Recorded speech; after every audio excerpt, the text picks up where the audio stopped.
This is American Real. I am Roger Brooks. Welcome to the show. This is American Real TV, There's so much to talk to you about. where everyone You are a true inspiration. has We're all trying to do our part to change the world. a story. What's your mission? What do you want your legacy to be? You have such a great story. I cannot wait to share it. Welcome to the American Real family. I cannot wait to air this episode. And now, here's your host, Roger Brooks. Writing a book is a tremendous personal accomplishment. It's often talked about in the same light as preparing for and running a marathon, or even earning a specialized degree. The odds of those who say they will write a book versus those who actually get it written and then published are staggering. Something like 99% of the people fail. But when you add additional layers of complexity into the equation, the odds of achieving this goal become even slimmer. Today, I welcome best-selling author Juan Diaz, who will be talking about his new book, but more importantly, how he accomplished his goal. He holds a bachelor's and master's degree in the field of psychology from Wilmington University, and we'll also talk about his future endeavors. Juan, thank you for coming on. Appreciate you being here with us today. It's a pleasure to be here, Miss Brooks. Pleasure, Thanks so much. And I'm just going to hold up your book. It's called Little Bits of Blue, a collection of poems. Wow, what a great accomplishment. This became a #1 Amazon bestseller, as people could see. So how are you feeling about this, Juan, now that you have the book published and that it's out there to the public? It feels absolutely wonderful. It's been a dream come true of mine, to be a best-selling author, but mainly it's a dream come true to reach people from all over the world. I've been a bestseller in the UK, believe it or not, India, places I've never been to, which is a dream come true. Yeah, and it's just wonderful. That's what's great about just the reach of, say, Amazon today, is that readers are worldwide. So now, as opposed to, say, 20, 30 years ago, it's become a lot easier to get the book out, digitally, as well as with all the improvements in shipping and printing. It becomes more accessible for those around the world. So congratulations to you on getting that done. I would love to walk through your process in #1, how the initial idea of that you wanted to write a book. And then as I mentioned in the opening, the stats are staggering. 99% of people that set out to write a book never complete it. They don't get it done. So tell us about your determination and will to make it happen. Well, my determination and will to make it happen started when I was 11. I couldn't read, and I taught myself how to read. So what happened was I knew the phonics of the letters, and I picked up a book. It was The Long Walk by Stephen King, and I started reading that out loud. It took me months, and it was like going to the gym every single day. It was like that, but it was worth it. It took me like 5 months to read that book, and that is literally a 160-page book, which nowadays I could read in like one sitting. That's amazing. So your determination to not only read the book itself, but to teach yourself how to read. Now, give us a little bit more background. So obviously, we're going to talk about how you actually did it physically, but maybe you could touch on your personal disability and what it is and how that impacted, your initial growth as a child. Well, I have cerebral palsy, which has left me wheelchair bound. And, during my childhood, it was difficult for me to process things but through therapy, like OT and physical therapy, that helped me communicate better with people and live a regular life. And when I was a child, I was put into this special school called Leach, and that school was phenomenal for my growth, physically and mentally. You know, um, so then, like I said, I couldn't read, but I knew the phonics of the letters, which are the sounds of the letters, and so I just taught myself how to read. That's So incredible. That's incredible. And can you take us back? Because I think, it's not often that we have an opportunity to have an open conversation like this, where you might be able to give us some insight. So when you were young, say when you were 11, right? Do you remember that pretty well? oh yes. So put us in your headspace. So how challenging is it to comprehend something versus being able to communicate something at that age? Well, I never had trouble verbally communicating and, mentally processing things. But I don't know what was wrong with me. I wasn't diagnosed with dyslexia, but I guess I couldn't. I don't know. It, things just didn't stick with me when I was little. So it was difficult for me at times, but through the grace of God, I had overcome that. You know what I mean? And also, what made me want to read was I wanted to be someone other than myself.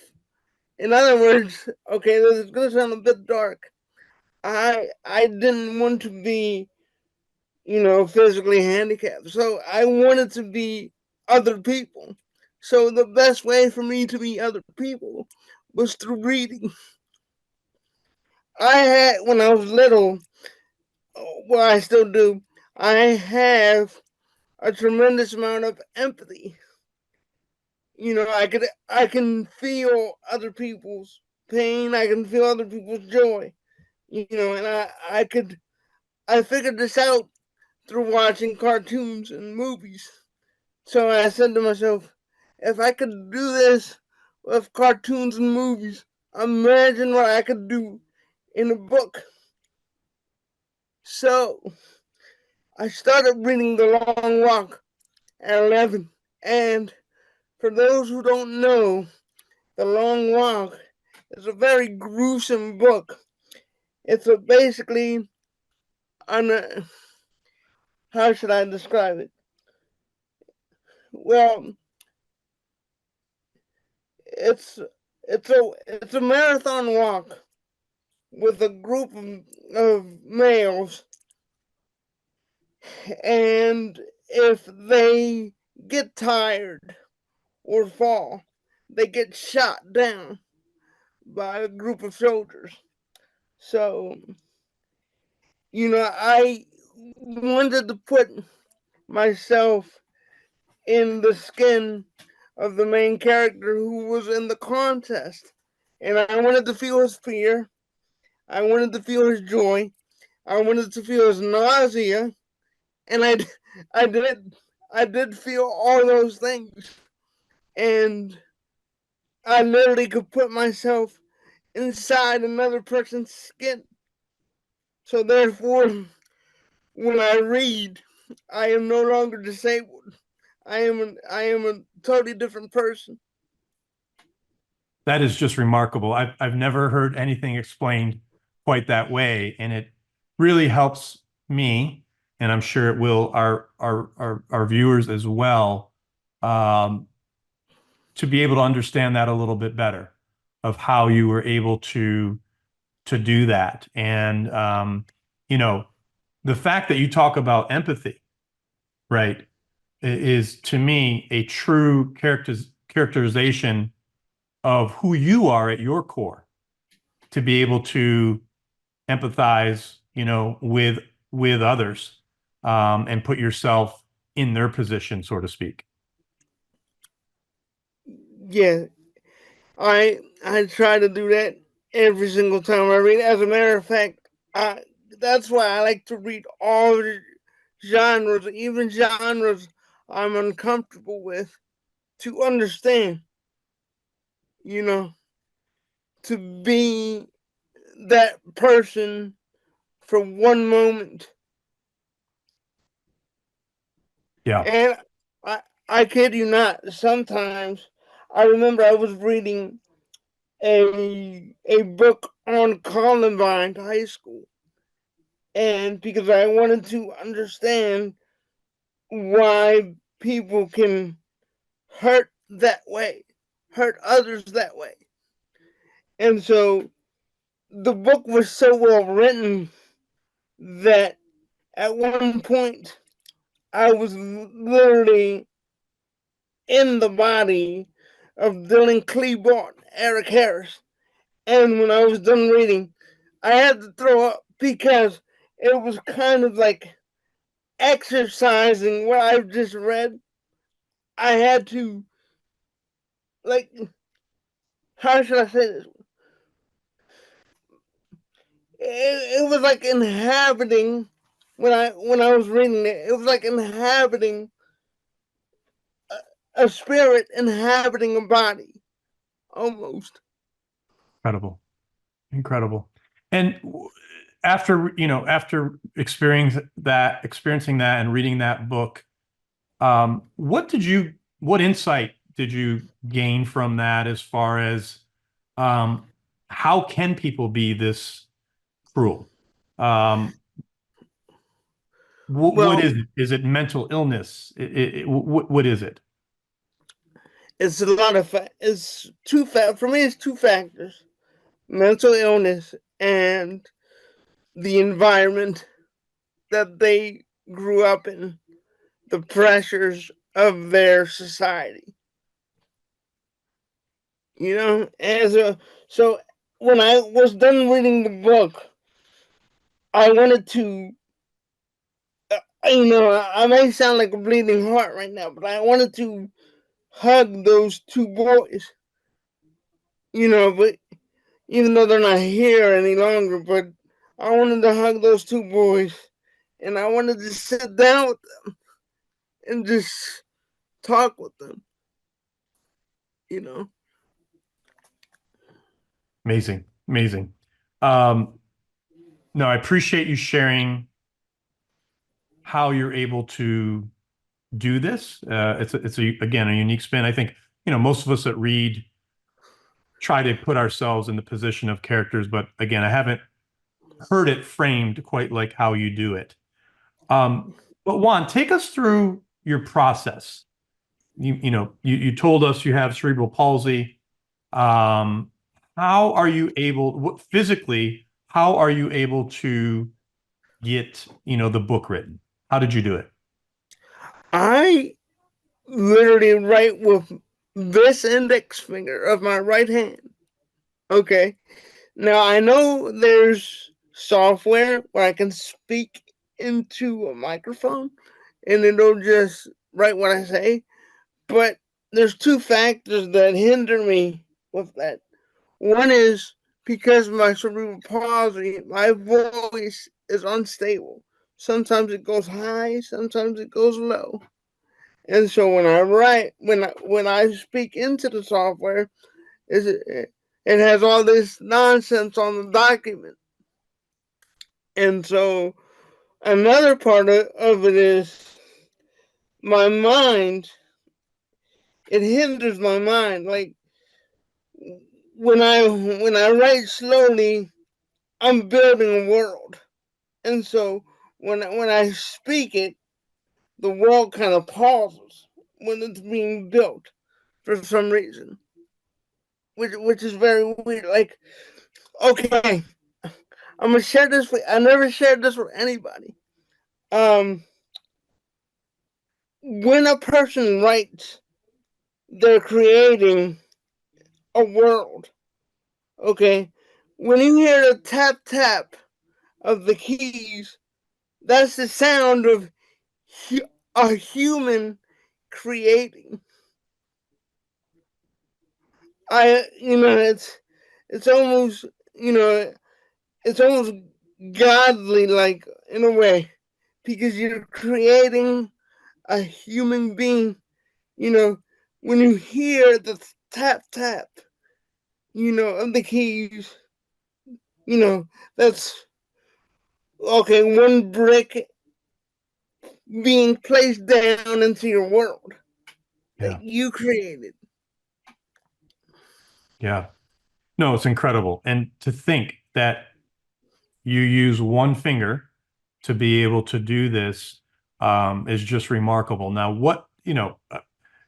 I write like you, right? So I'm very familiar with writing, but many times I have to go back and rewrite a sentence, or are you doing that as well? Are you making corrections as you go, or do you Oh write it yes. through and then go back?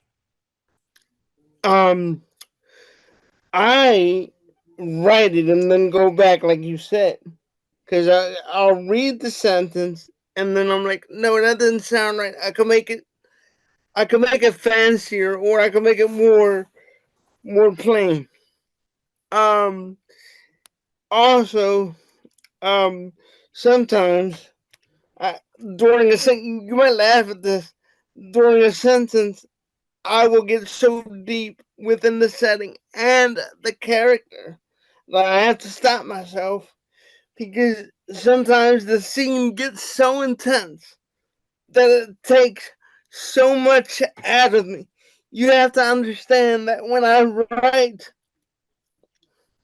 I'm putting myself in the book.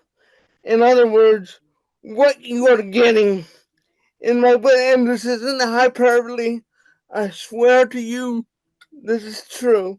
What you are getting are my thoughts, my heart, my soul is trapped within those pages. Yeah, that's amazing. That's so wonderful to hear. Now let's talk about your first book here is poetry. Do you have experience writing poetry? Was this your first um, endeavor with poetry? How long have you been writing it? I've been writing poetry since I was 12, since 1997. Wow. And, you know, it was weird because, you know, 12 was the age when I, started going through puberty. So as soon as the hormones kicked in, that's when poetry awakened. It was like in a slumber. You know what I mean? Um, I had no at the time. I had no idea that my grandfather and my father were poets, Wow. and nobody ever told me that until one day.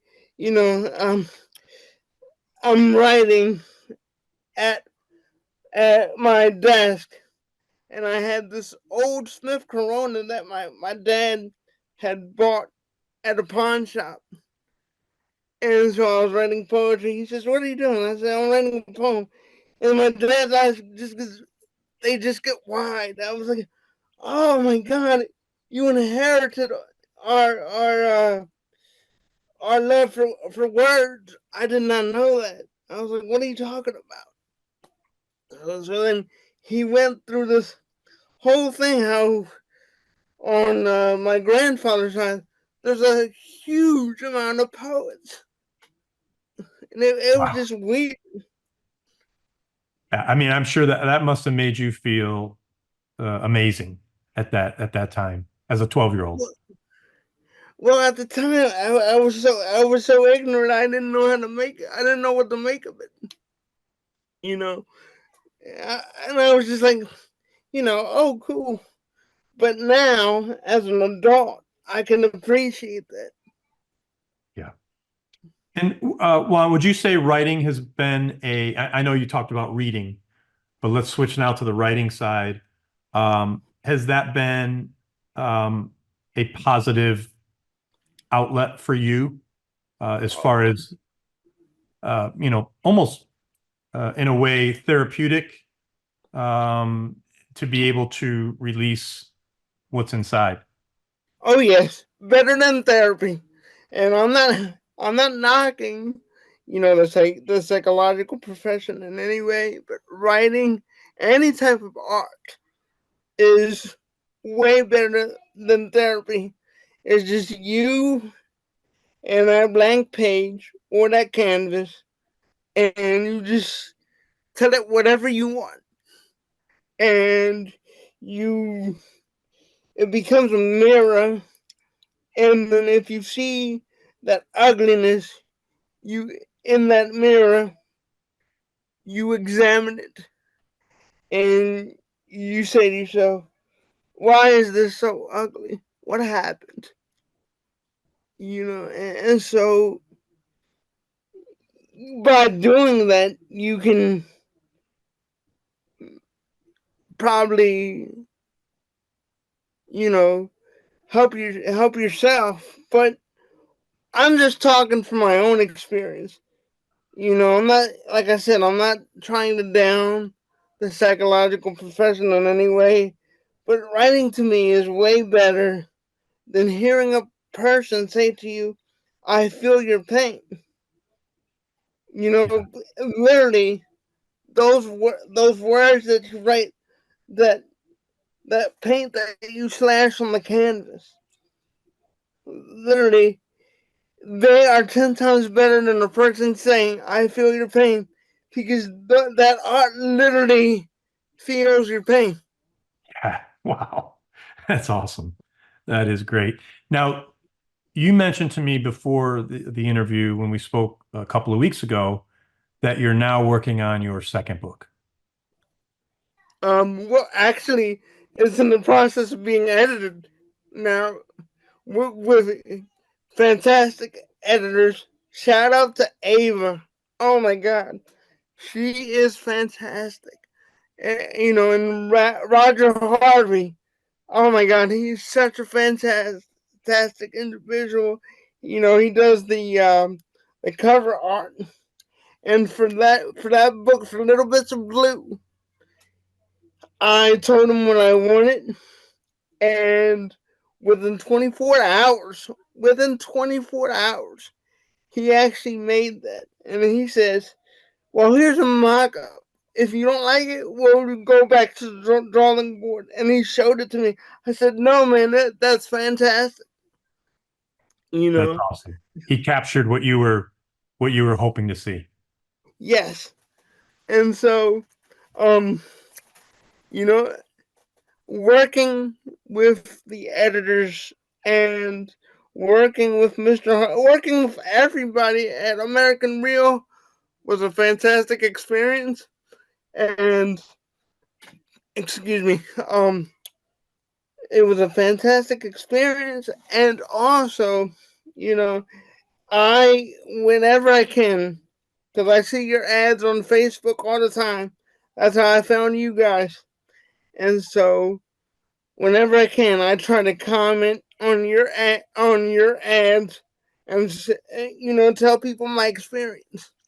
Uh, Because there are a lot of turkeys out there, and you guys aren't those turkeys. You guys we are for real. It's even in your name. Okay, so we appreciate that. Thank you so much. But tell us about your second book. How does it different from the first one? Would it give us an overview if you don't mind? well, my book is the second book is called um, The Wild West. Now, it has nothing to do with cowboys or Native Americans, but it has everything to do from where I grew up, the area I grew up in. I grew up in the inner city. I saw a lot of it. I saw and heard a lot of bad things, but I decided not to partake in those things. And I could have, despite my disability, I am quite mobile and I could have participated in many of those things. But I chose not to. I chose to go the education route, which, I was mocked by others. But I would always say to myself, there's a better world out there. But, okay, despite some of those people that I knew that were doing bad things, I could always see, this is kind of weird. I could always see their beauty, you know, but yet to society, they were bad people, but not to me because I knew them as kids, Right. you know. And when I always write about that neighborhood, that that place in the city, which is West Side, Wilmington, Delaware, because again, not this isn't hyperbole, but that place is etched in my heart. It's etched in my soul. It's who I am, you know.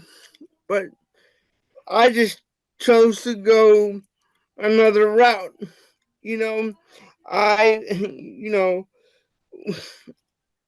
while some of my peers were doing other things, I was, reading Dostoevsky. I was reading, the Three Musketeers, Alexander Dumas.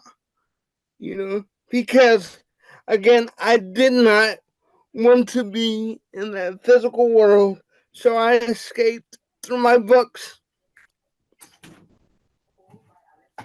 And I escaped through my books, and they were my sanctuary. In other words, what was going on around me did not affect me, because of those books. And so did you've taken this theme of how you grew up in the inner city, uh, and is this the setting of this new book? Is it a book of fiction? Yes, it's a book of fiction, um, like Stephen King, where most of his books take place in Maine. Most of my books take place in that area. Um, Most of the people who read my books will often comment, "Hey, I grew up a block away from your main character," which is totally surreal to me. You know, That's awesome. um, you know, the setting's real. You know, the essence of the setting is real. People that have read my books have literally said, you know, I know that place. I stood on that corner. I had my first kiss right there where you described, you know. And that to me is just awesome because, it goes back to the empathy that I talked to you about. You know, also when I was a kid, I used to hang around a lot of elderly folk, um, of all creeds, you know, Latino, African Americans, Jewish, Italian folks, and every single elderly person had tremendous stories. If you have time, sit with an elderly person, and they will tell you these tremendous tales from their lives. It's like when they speak, it's like a piece of their soul is literally falling out their mouth and, you know, making their way into your heart. Yeah, I Um, could, yeah, I could totally relate to that one. In the neighborhood that I grew up was mainly Slovak immigrants, and they would all sit on their porch in the summertime. And often we would just go and my sister and I or neighbors just sit on the porch with them, and they would tell the stories. And those stories have remained with me to this day. So I 100% agree with you. And I think the diversity of the neighborhood that you were in, I could just visualize it. You growing up as a child and being able to be a part of that, as a lot of wisdom is shared through those stories. and I remember I had this neighbor. She was an elderly African American woman.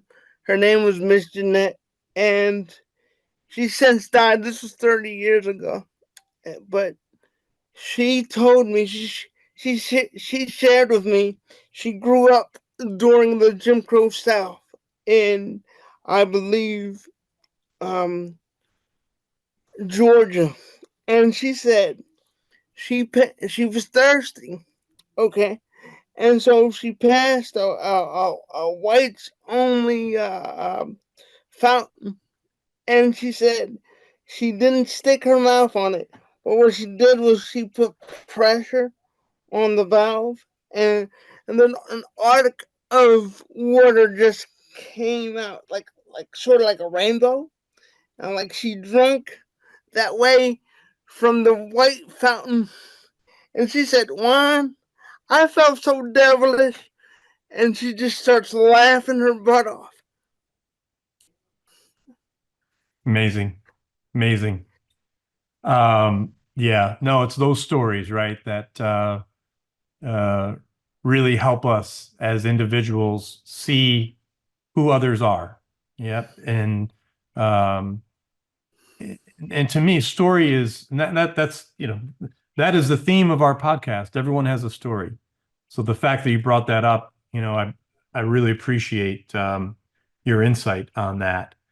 Okay, so when is this next book projected to come out? I know you said it's in editing. You think you're about a month or two away? I would say, either spring or early summer. I have an appointment on Monday for my actual cover design. I'm Great. excited about that. That's excellent. That's excellent. So, yeah, I was going to ask you, what's the length of this book? The number of words? It is 50,000 words. Um, 50,000 words. I was talking to Tara Monaco recently, and she told me that the book was 211 pages. Wonderful. Wonderful. And Juan, I'm just curious, when you finished that book, 50,000 words, uh, number one, how did you feel? And number two, how did you know it was finished? A lot of people ask that. How do you know when a book is done? So I'm just curious.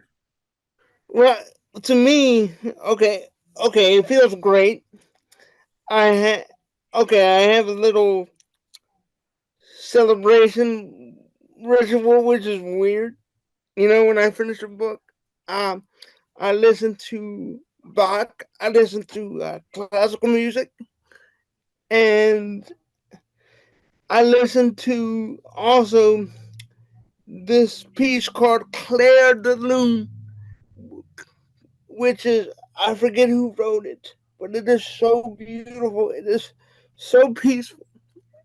Uh, anyway, I'm getting a bit off topic, but um, when you're done a book, when you finish a book, when your soul is done talking to you,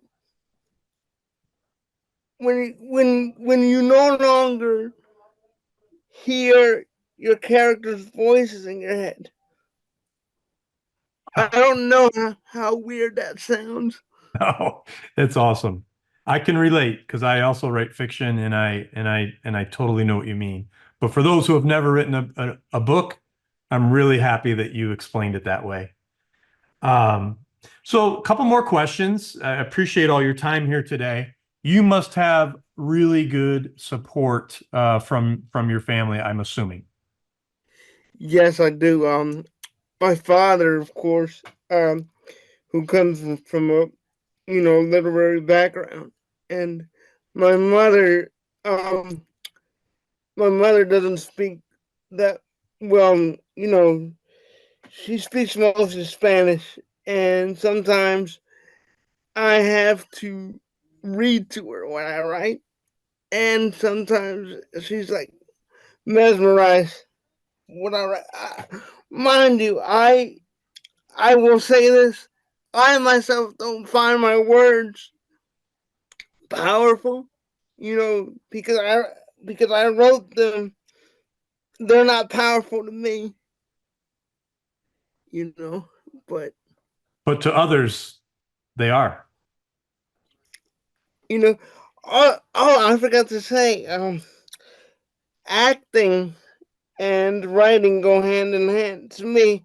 See, I wanted to, before I could read, I wanted to be an actor, you Okay. know, and so I it dawned on me.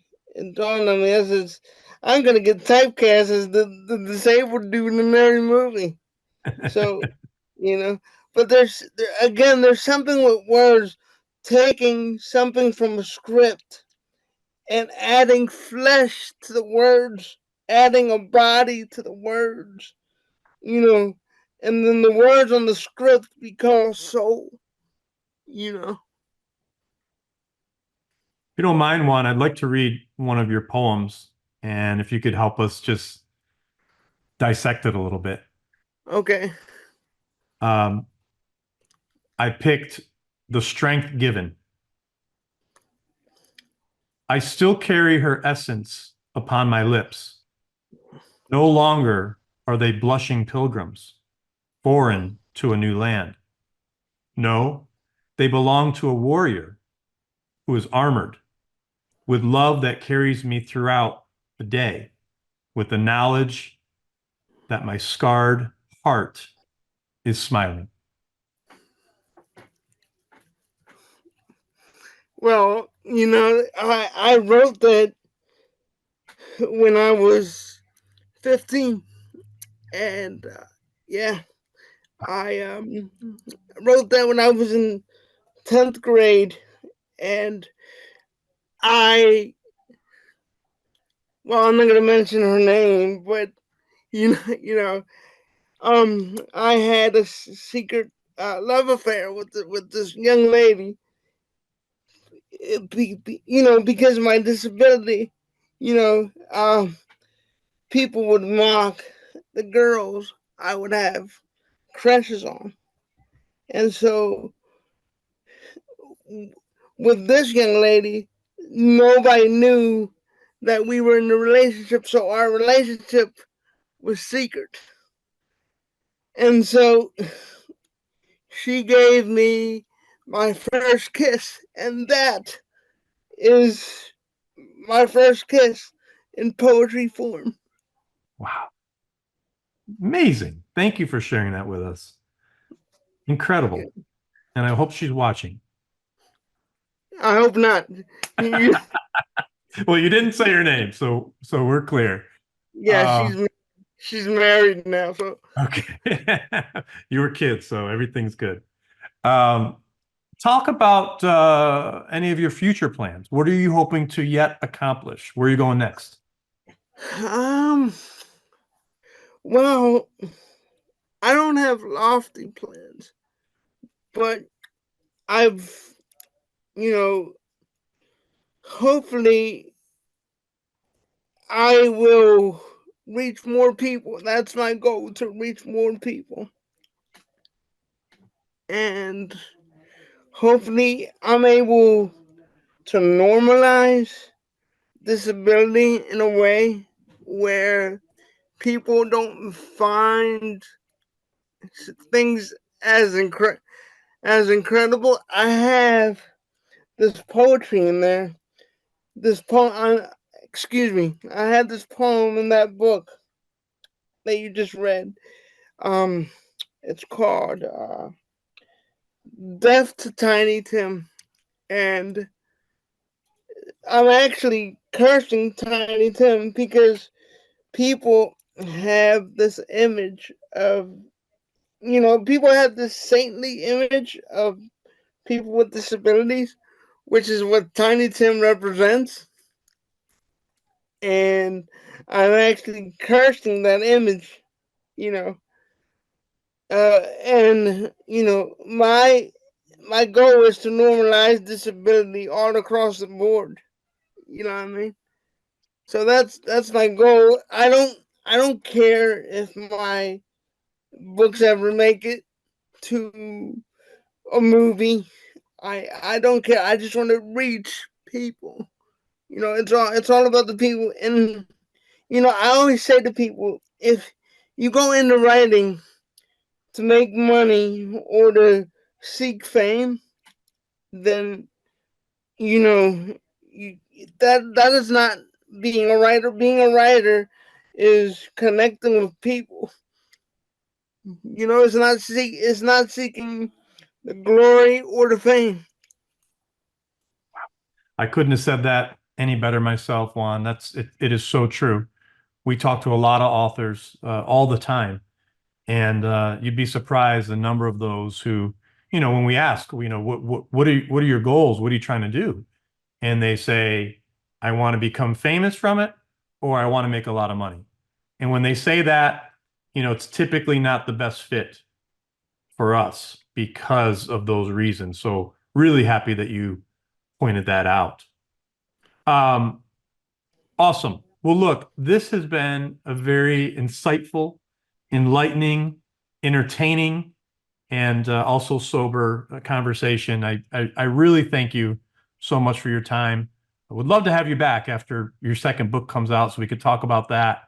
But before I let you go, Juan, I try to ask a lot of our guests this, and you're still very young. You have a lot of life to live. But at the end of the day, what do you want your legacy to be? Well, that's a big one. Well, what I want my legacy to be is somebody that just wanted to be heard. It's simple, just because, like I mentioned before, the human voice is the sound of the soul, and everybody wants their soul to be heard. Isn't that the truth? Juan Diaz, thank you so much for coming on the show. Welcome to the American Real family, and best of luck in all your endeavors and all that you do. Thank you. Thank you for tuning in to American Real. For more stories like this one, be sure to stop by AmericanReal.tv. Follow us on all social media to stay up to date with everything American Real. We hope you've enjoyed this episode, and contact one of our publishing experts if you're ready to publish your book and become a best-selling author.